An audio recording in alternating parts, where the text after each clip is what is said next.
आता ब्रेकनंतर एक breaking news अशी की भगवानगडाचे महंत नामदेव शास्त्री यांच्याकडून पुन्हा धनंजय मुंडे यांची पाठराखण करण्यात आली। धनंजय मुंडे यांच्यावर गालावरून वारं गेलं आहे आणि सगळ्यांनी मिळून भगवान बाबाला प्रार्थना करा, चांगली वाणी बंद पडली ती पुन्हा सुरू व्हावी असं नामदेव शास्त्री म्हणाले। आणि त्यांच्या विधानावरून मनोज जरांगे यांनी धनंजय मुंडेंवर टीका केली।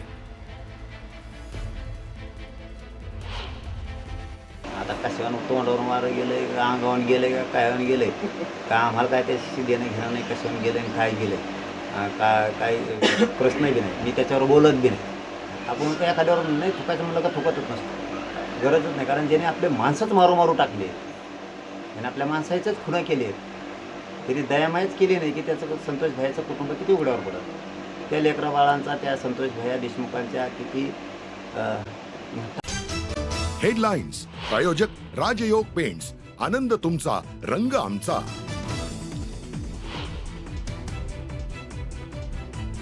ससून रुग्णालयाचा अहवाल डॉक्टर सुश्रुत घैसास यांच्या बाजूने। घैसास यांच्या विरोधात फारसे पुरावे नाहीत।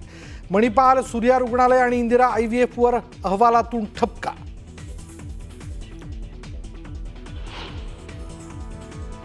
पहिलीपासून हिंदी भाषेची सक्ती खपून घेणार नाही, राज ठाकरेंनी ठणकावलं। तर राष्ट्रीय शिक्षण धोरणाचा अभ्यास करून अभ्यासपूर्ण बोलावं, शेलारांचा टोला।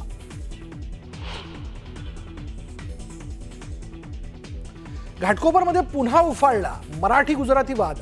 गुजराती रहिवाशांनी मांसाहारावरून हिणवल्याचं मराठी रहिवाशांचा आरोप। वादानंतर मनसैनिकांची तंबी।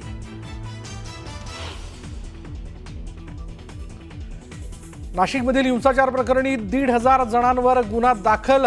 तर संशयित आरोपींमध्ये महाविकास आघाडीचे नेते हनीफ बशीर, दिलोफर शेख यांचा समावेश असल्याची चर्चा।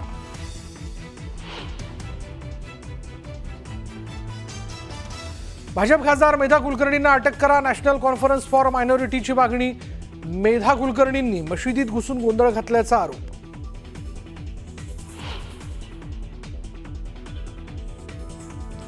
नव्या वक्फ सुधारणा कायद्याला सुप्रीम कोर्टाची अंतरिम स्थगिती। केंद्र सरकारला 7 दिवसात उत्तर देण्याचे आदेश। वक्फच्या मालमत्ता डिनोटिफाय न करण्याच्याही सूचना।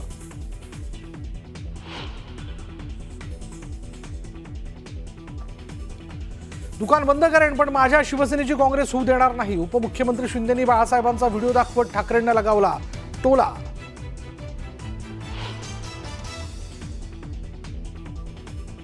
उपमुख्यमंत्री अजित पवार कर्जत जामखेड दौऱ्यावर। रोहित पवारांच्या कार्यकर्त्यांकडून अजित पवारांचं स्वागत। तर भावी मुख्यमंत्री म्हणून दादांचे लावले बॅनर।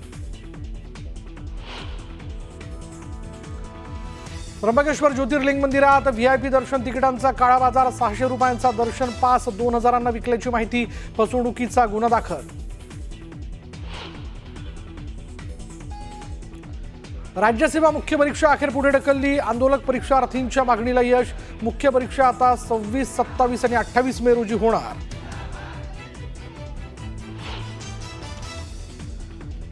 धायरी परिसरात सोन्याच्या दुकानात दरोडा टाकणाऱ्या आरोपींना पोलिसांनी ठोकल्या बेड्या। प्लास्टिक बंदुकीच्या धाकानं लुटलं होतं 22 तोळे सोनं।